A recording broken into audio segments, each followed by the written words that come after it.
Hello, my name is Tom Kemp. I'm the Chief Executive Officer of Centrify Corporation. I'm joined here today by and with Paul Moore, our Chief Technology Officer. Welcome to the Centrify News Network, or I don't know what we still haven't decided what we're going to call it here, but it's a set of technical video casts to do really deep drill downs into our technology. And today, Paul... Port 88, which is the Kerberos port. There you have it. Okay, I like that. So as opposed to port 25 from Microsoft or Channel 9, or maybe we call it Channel C. But anyways, what we're here today to talk about on this particular video cast is Centrify's application support. Now, previously in a separate video cast, you did a really nice job of talking about the architecture with our AD client, how we're installed in a Unix system, and you spent a lot of time talking about our PAM, our NSS, and we really didn't have a lot of time in that particular video cast to talk about some specific modules that we have. Right. One of which was group policy that you covered, that we've covered in a separate video cast. But with this video cast, we want to talk about our application support, specifically our web application capabilities as well. So my first question for you is, can you briefly describe, what we do as it relates to supporting web applications and what web applications we do support? So what we wanted to do was, the base product of DirectControl enables you to take advantage of being a member of an Active Directory domain for controlling access and authentication and single sign-on and so on. And it's a natural thing then to extend that to the applications supported on those machines. Okay. To again get convenience of administration, end user convenience, centralized control of who can access those applications. So it seems a very natural extension for us to enable Apache applications, Perl, PHP, Python applications running on Apache, J2E applications running on WebLogic and WebSphere and Tomcat and JBoss. Right. Okay, now this is interesting because historically, as you talked about before, Centrify has always supported, from a system perspective, allowing non-Microsoft operating systems such as Unix, Linux, and Mac to actually join the Active Directory domain and use your Active Directory credentials and enforce the policy. But it sounds like for the first time that Centrify, with this web application support, Centrify actually supports non-Microsoft systems, namely the applications that run on Windows. So can you talk briefly about the support that we offer? You mean, so yes. So obviously, the core DirectControl product is for non-Windows things. But we provide the same functionality for the web application support regardless of what platform those web engines are running on. So for example, let's talk about WebLogic. If you have a WebLogic application running on a Solaris machine, or if the WebLogic application is running on a Windows 2003 server, we provide the same functionality on both cases. Now, obviously, it's implemented under the hood quite differently.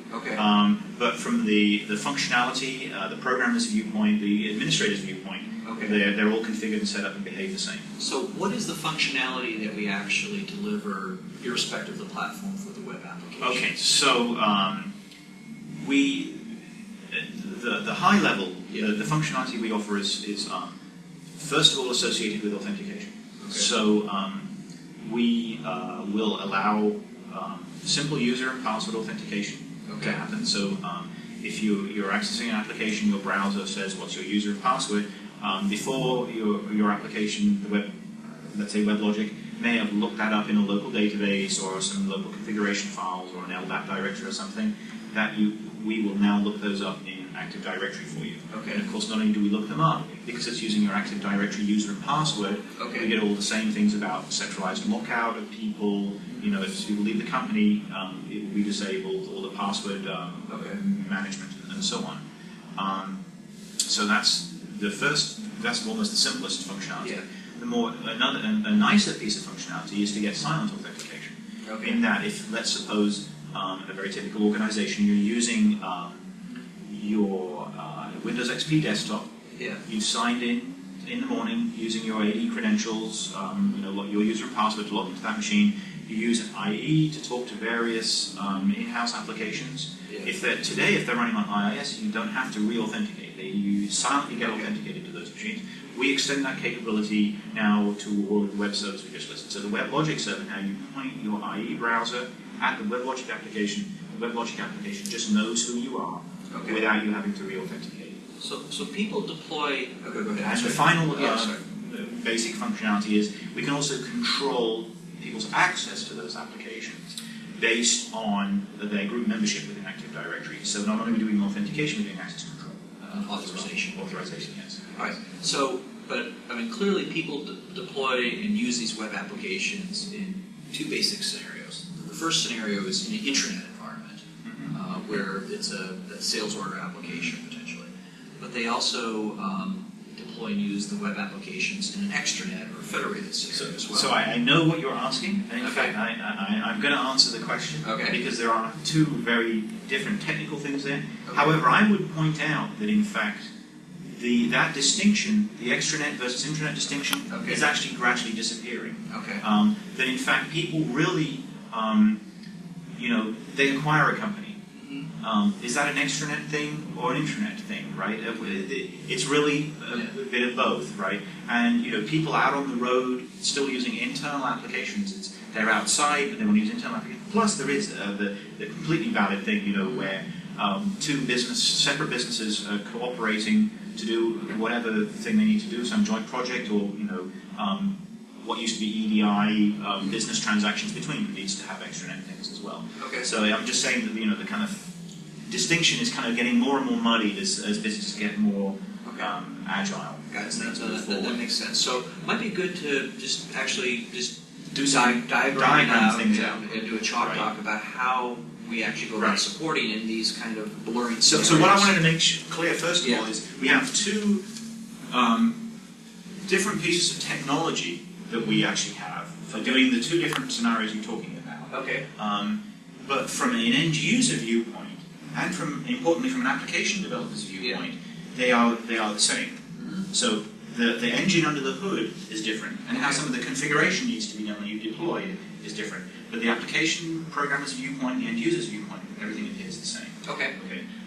So this might look very, very complicated, but what everybody normally sees is just things just working. Gotcha. So the first one is what I'm going to call the classic intranet case, which is, remember we talked about IE talking to IIS. Yes. Right. Which is again a classic intranet case where, and I won't put our software into the loop at all. I'll just talk about how it works within a Windows environment. So here we have a Windows XP machine, and I have IE, and over here I have IIS running on a Windows 2003 server, let's say. And this has, let's say, my HR application running on it. And clearly this is a classic intranet application. You know, one external partner is using your HR database. And so what happens is, as I said, you come in the morning, you log into here, and here we've got AD, our old friend AD, the heart of everything. I logged in there, and I remember from our previous architecture discussion, XP does exactly the same thing as DirectControl does. It sends into AD a TGT request, a request for a ticket granting ticket, which gets, presuming everything works correctly, gets sent back to the XP machine. The TGT comes back, and then I do whatever I need to do, check my email or whatever, and then I decide, okay, I need to get to the HR thing. So I open my IE browser and point it at this web server. What IE will do then is it sends another request down to AD and says I want a service ticket or a session ticket, which says I need a ticket. Let's suppose this machine is called HR Web is the name of the machine. Right. So it'll actually say I need a service ticket for HTTP on HR Web. So I need a specific credential to let me use this. This will assume this succeeds. This comes back to IE. And then when I do the HTTP connection to this machine here, and this is using what I like to think of as Microsoft's secret handshake. It's kind of semi-published. It's using the basic HTTP basic is the wrong way. Basic with a small b. The standard HTTP authentication protocols, but Microsoft's enhanced that to actually pass over Kerberos credentials. So they call that sometimes it's called SPNego. Strictly speaking, that's not actually what SPNego is, but everybody calls it that, so I will call it that. So it passes over here as part of its HTTP auth. It does, as I said, this SPNego, which passes over this ticket it got here, and then this application here can then read this ticket and go, okay, this is Joe Smith, and I know I can trust them completely. This AD is vouching for this person as being Joe Smith, and I know who they are. And then the application can do whatever it needs to do. And Windows has standard APIs within IIS for saying who is this user and what are the things they're asking and so on. So that's the basic classic intranet mechanism that works in a pure Windows environment. So now the question comes, how do we play into that space? What is it that DirectControl brings to the table? In fact, it's very straightforward. I'm going to make it a bigger box because I want to explain inside what's going on. So let's take WebLogic again. Right? Just stick with one consistent example. So here, let's say now HR Web is actually a Solaris box, right? Running WebLogic. Okay. As far as IE is concerned, everything is the same. Right? It goes and says, okay, I need a service ticket for this thing over here, and it will send the service ticket over to WebLogic. And what will happen is here, we have here, this is the WebLogic server,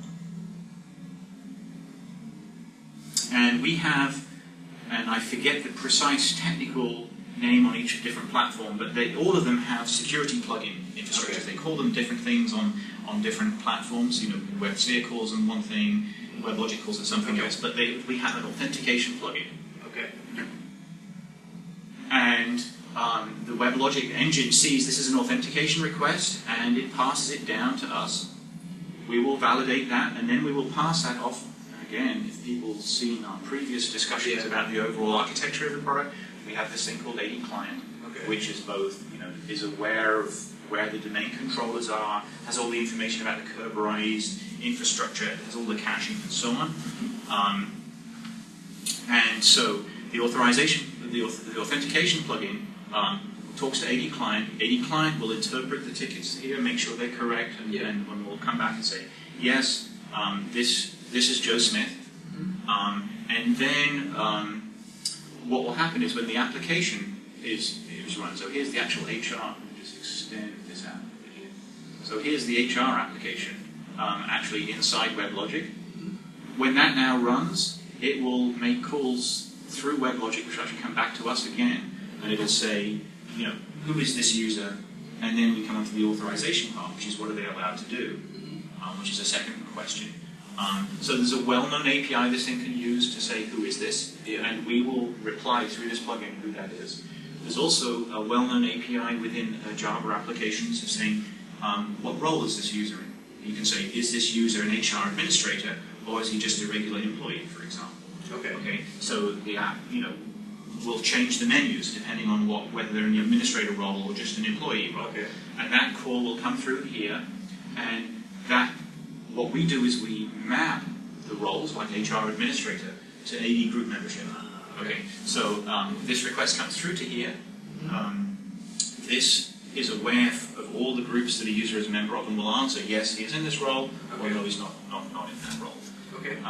And so, remember I said that this is using very standard APIs. So providing the HR application is being written to the standard J2E security APIs for a web application, then there's no application change needs to be made at all. You don't have to make any code changes at all. You just simply change the WebLogic server configuration to say don't use your local SQL database for authentication and authorization data. Use our plugin, and everything just works with Active Directory now.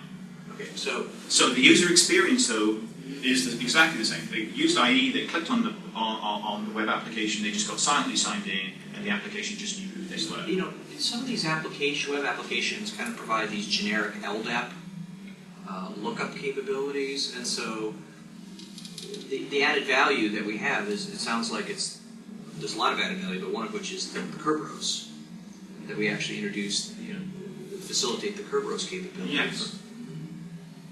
Yeah, I mean that's what's happening here. The Kerberos handshake is happening here. It's actually is what's making the single sign-on.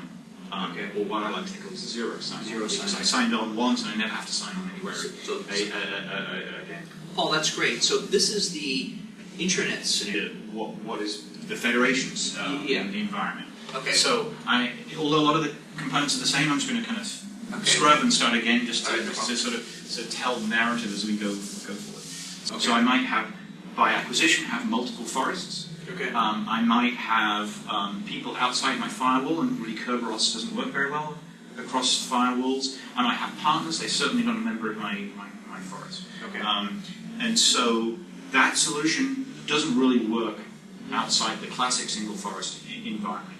So as part of R2, Microsoft introduced something called ADFS. Okay. ADFS is Microsoft's SAML and WS Federation implementation. Okay. And when I said it's Microsoft's, it's their implementation of a well-defined set of standards. So SAML is an OASIS standard, there's the WS Consortium defining all the WS Federation standards and so on. So one of the nice things about it is it does actually mean that if your remote partner does not have to use AD, they can have some other vendor's identity system and so on, and yet still interoperate with Microsoft's implementation we call ADFS. Okay.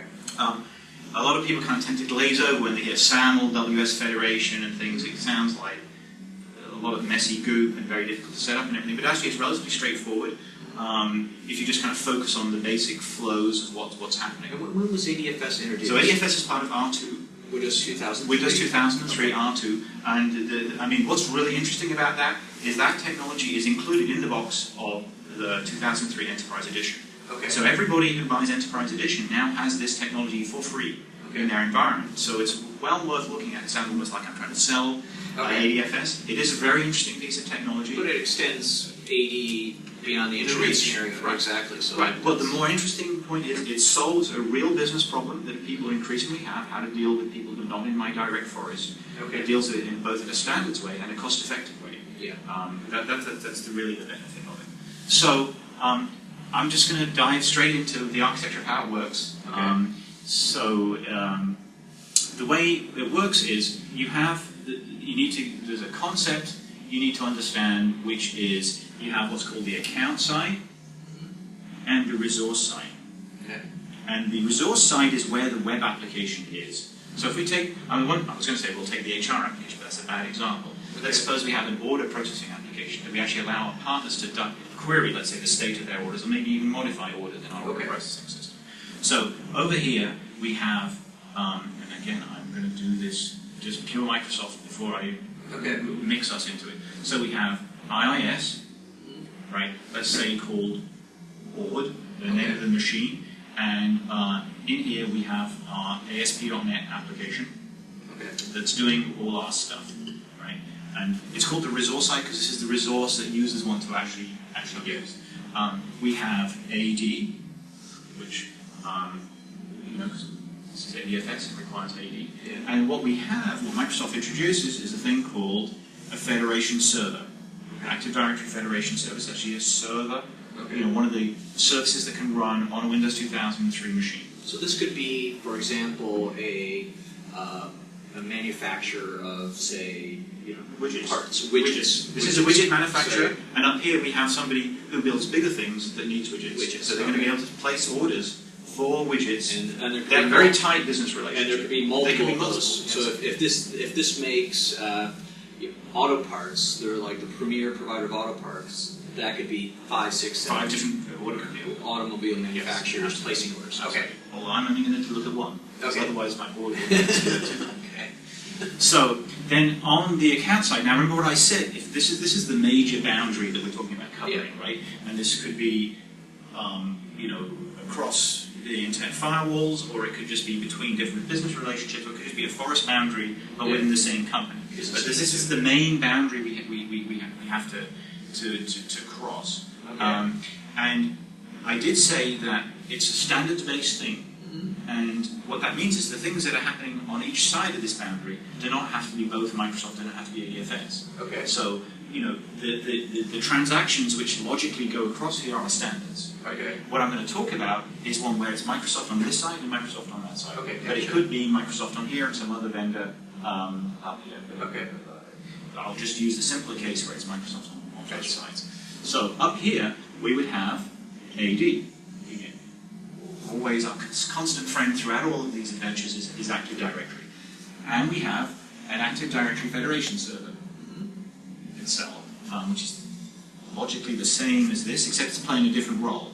Okay. In this case, this is playing the resource role, which is its job is to act as the front-end guardian of this application here. Okay. The one on this side is to act as to manage the relationship between this guy and the users who are known up here. Okay. Right. So this is playing the account side role. This is playing the resource side role. Okay. And then over here we have Joe.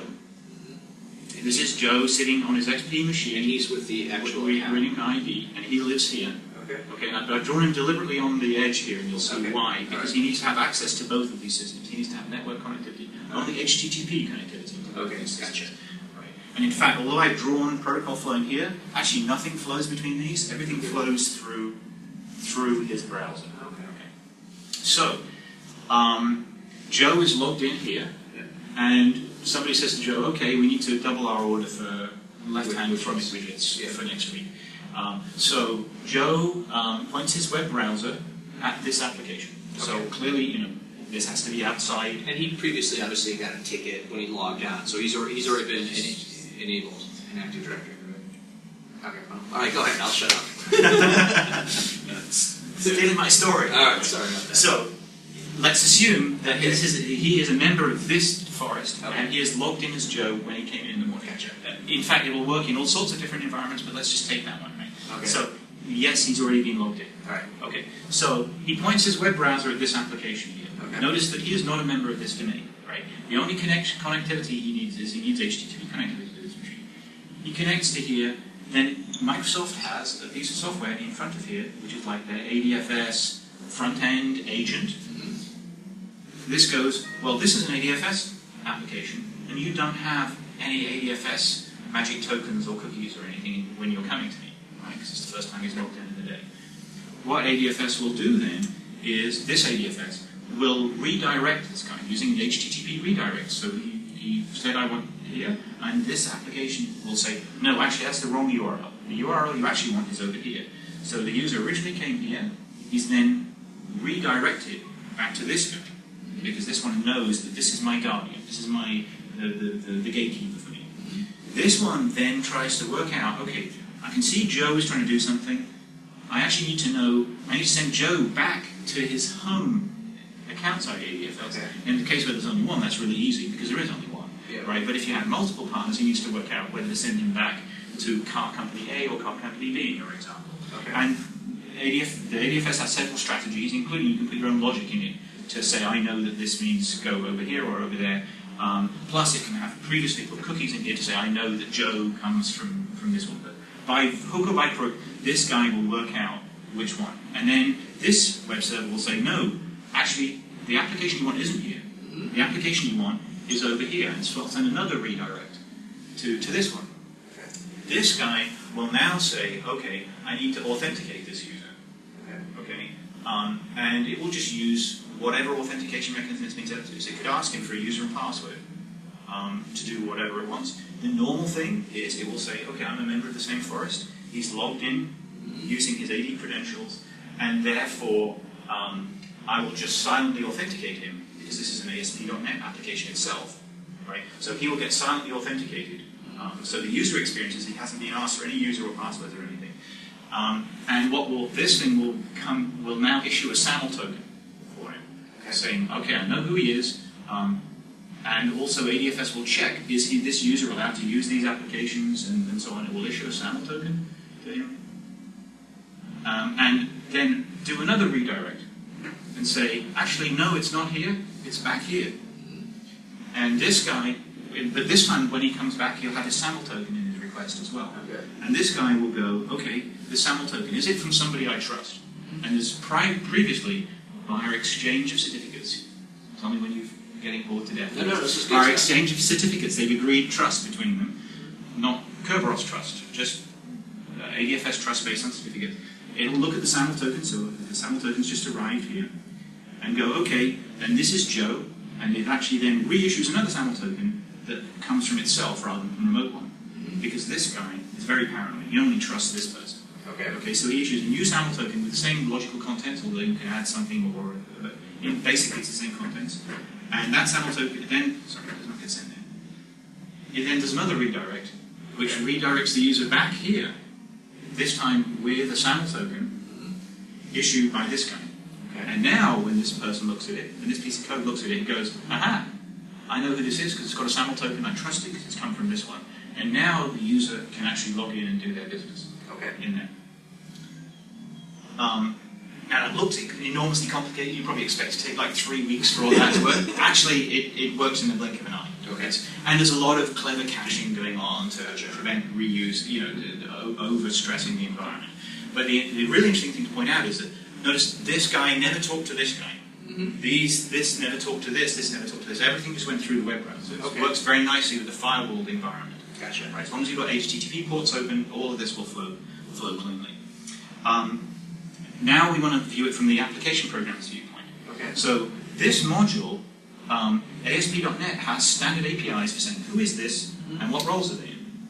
Remember we talked about that for the J2E. ASP.NET has exactly the same thing. So if you've called those standard APIs in here, in your normal application before you made it ADFS aware, ADFS will just fake out the answers to those and answer, this is actually Joe from that car company, and he's got these rights. He is allowed to do modify an order but not cancel an order, for example, because that's what we've agreed. That's his role up over here.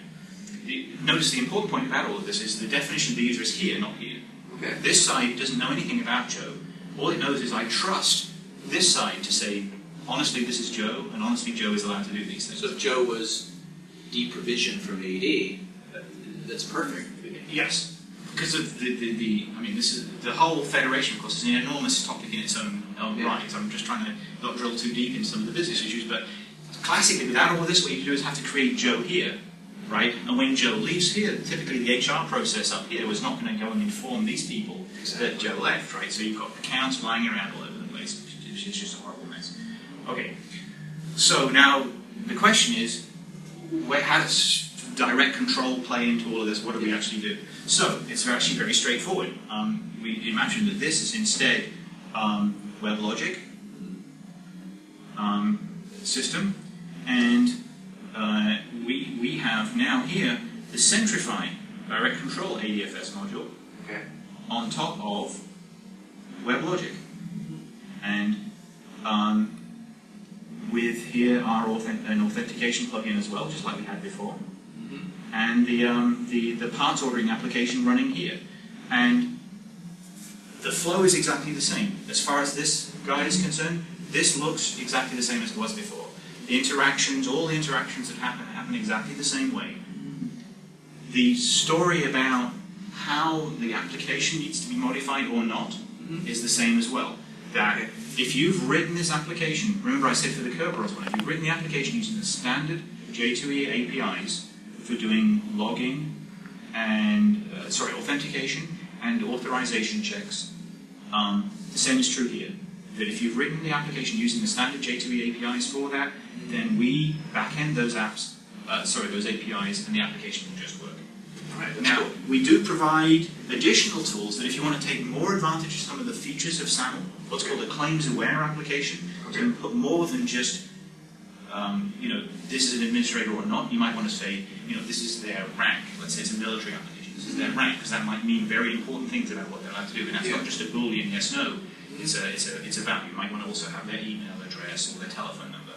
And you can create what are called SAML-aware applications using more advanced APIs that we make available. Wow. For the user experience, though, it's exactly the same. I was logged in my XP machine in the morning. I clicked on the icon for this application. I connected to it. I didn't have to do user and password. The application just noticed an icon. So that sounds neat. Because a lot of the internet-facing applications are not running IIS.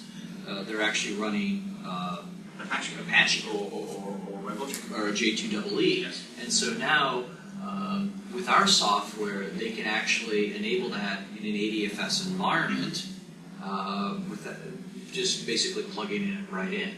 So it might be good to summarize our application support, unless if there's anything you want to add. No, so I think although the implementations are two very radically different implementations. I mean, you see the diagrams I've drawn are really quite different. The information flows are quite different, and the deployment environment is quite different. Yeah. The end user experience is the same. Yeah. It's a very boring end user experience. Yes. I click on Works. something, it just works. Yeah. Right. The application developer experience is the same. Okay. You use the standard APIs, it's the same. There's a slightly different deployment thing, but it's a very minor difference. And obviously And our it's standards based. It's all standards-based. standards. Standards-based, which is great. And it turns out that the way that Centrify licensed this, that we license it exactly the same. So no matter if they deploy the Apache in an intranet environment or using ADFS more in an extranet environment, it's the same licensing mechanism. It's the same component as well. I'm the architect. I can't answer the questions about how it's licensed. That's true. So but I believe that we have a very attractive license. Okay, all right. So, all right, anything else you want to add? No, I think that pretty much covers so it. Want to summarize just a whole application support capability? It's a natural extension of, I want to be able initially to secure access to my application servers themselves and the base operating systems. Because again, having done that, the natural thing I want to do is actually the services now that those machines offer. Yes. And in fact, they complement each other very nicely because the applications can't really be considered secure either unless the underlying platforms that are secure. If you've got rogue system administrators doing stuff, so really the two operate in a coherent way to create a secure environment from the operating system all the way up to the application space itself. That's great. Well, thanks a lot, Paul. That was excellent. So that concludes today's session on Centrify's web application support. As I mentioned before, we have other sessions on other topics, including an advanced architectural discussion of the Centrify architecture, how we store data, our group policy support, and we have a bunch of others. So thank you for joining us today, and good luck and goodbye.